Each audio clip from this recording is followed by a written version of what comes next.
Hey everyone, welcome back to my channel.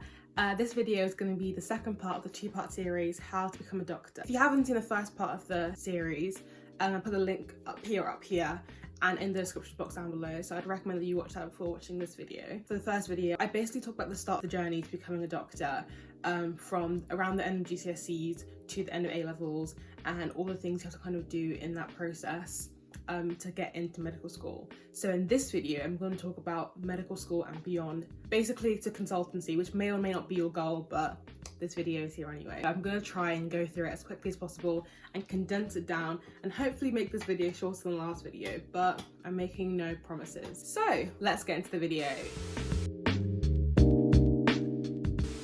Okay, so to start off with, different medical schools teach medicine in completely different ways, so I can't say this is how medical school is going to be like for you. So I'm going to just briefly explain what the general way medicine is taught. Okay, so some universities that have more traditional courses, they only teach essentially theory all the way to 3rd/4th year, and then beyond they have clinical experience.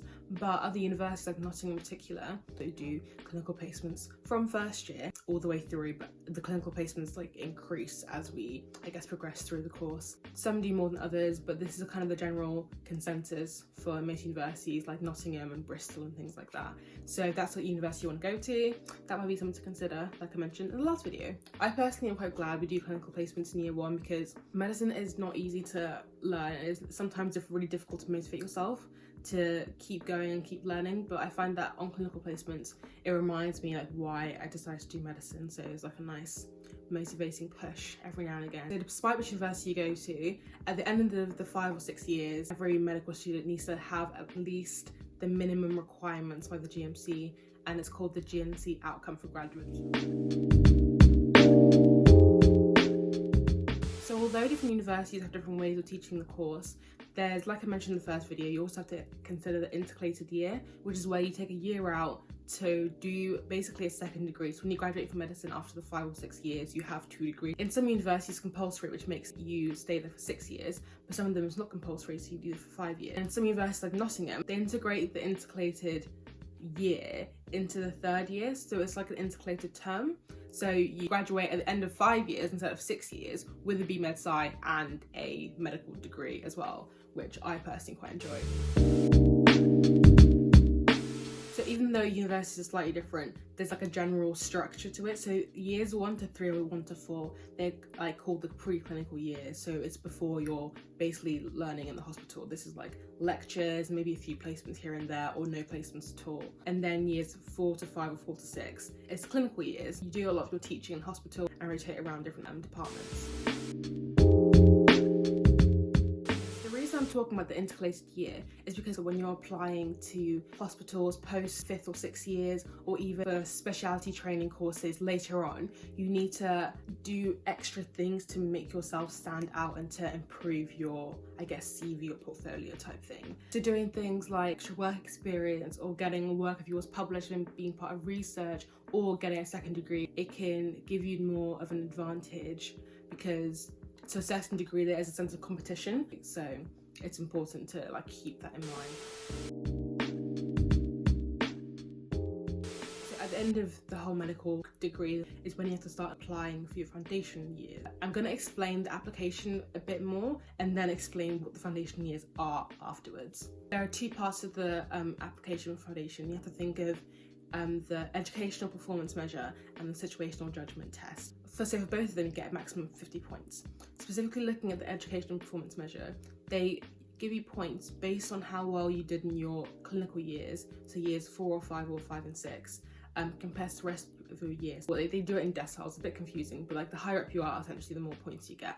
And they also give you more points if you have an extra degree. They give you more points if you have had your work published and things like that. And then the situational judgment section of it, again, you have a maximum of 50 points that you can achieve in this section. So basically everyone does the situational judgment test, where they basically see if you have the qualities and the attributes of a foundation doctor or a doctor in general. They combine the points, and the more points you get, the higher the chance of you getting the hospital or branch or trust you want. So also at the end of 5th year, some universities offer something called a 6-week elective. So you can go literally anywhere in the world you want to go to, and you can maybe work in a hospital there, or you can go on holiday. You can do both. You can just mix whatever you want. That's like another like fun thing that most medics look forward to at the end of 5th or 6th year. And as a small side note, some people don't actually apply for the foundation course. They also, after 5th year, they just kind of take a year or 2 out. According to the GMC, there's no like limit between leaving medical school and starting your foundation year. You can start 10 years later if you really wanted to, but it's important to keep your knowledge of medicine to a high standard, and obviously taking a year or 2 out, there's a risk of forgetting a lot of it. So again, according to GMC, handy dandy thing called the UK Foundation Programme Office, where they basically have like a different like application process or different criteria for people who've taken more than 2 years out of medicine.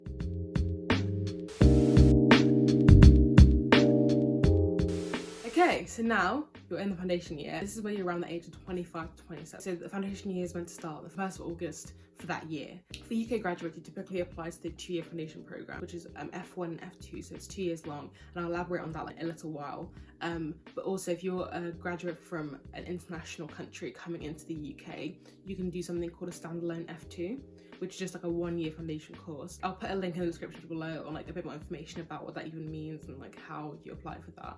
But that's also an option for people if you haven't graduated from the UK. Okay, so for the 2-year UK foundation course, you do 2 years with 6 4-month jobs. So focusing on F1 first, which is the first year, at this point you're technically still a student at the university that you graduated from, but you get a provisional license from the GMC, so it's kind of like a semi-license as a doctor. At the end of the F1, you have to then prove to the GMC that you've met the GMC outcome for graduate. So if your university feels though you have met the requirement, this is when you get your certificate of experience, and then you can become fully registered with the GMC. Then you go into F2, which is the 2nd year, where you do more rotations, and this time you have a bit more responsibility as like an official registered doctor. So at the end of the 2nd year, the GMC feel as though you completed the F2 year in a satisfactory way. You're then awarded with your foundation programme certificate of completion, which then means you can start. So you can now start your core specialty or GP training, and you're on your way to consultancy. Woo! So in this stage, some people will decide to go abroad and do their specialty training in a different country, or they may do an extra foundation year if maybe they didn't complete the F2 properly, or they still haven't decided what to do. You can do an extra foundation year, I'm pretty sure. If I'm wrong, please let me know. But that's what I've gathered. So after your foundation years, you then continue your training to further specialise in a specific type of medicine. This is going to be around the age of 27 to 30 onwards, so this is for the rest of your life basically. There is specialty training and general practice training, and the length of time you spend in those programs depend on the type of specialty you want to go into.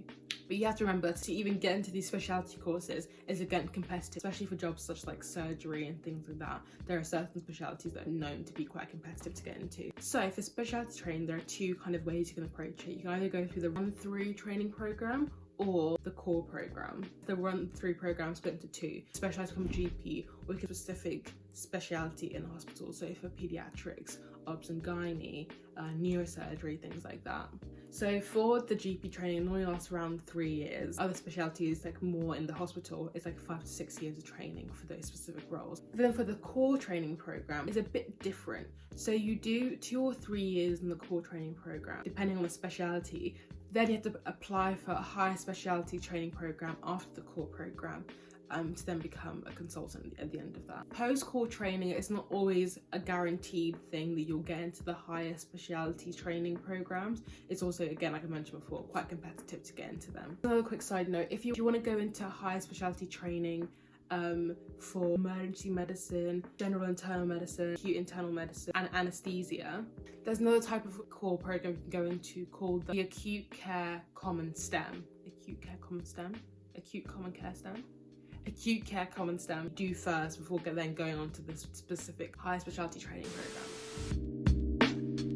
Okay, so then once you either complete the high specialty training programs or complete your run-through program, at the end of all of that, you finally get your certificate of completing training from the GMC. You're now on the GMC Specialist or General Practice Register as a consultant, which is fantastic. So, phew, we've gotten through all of it. I hope this 2-part series was useful. I hope you learned a lot from it, and I hope that it gives you more of an understanding of what it means to work your way through the stage of becoming a doctor. Like I mentioned a few times in the video, I'm going to link a lot of the websites I used for this video to get information down below. If you have any questions just about medical, anything in general, just again comment down below and I hope I can answer them. If there's something I got wrong, let me know. That's all for today. Peace out, and I'll see you next time.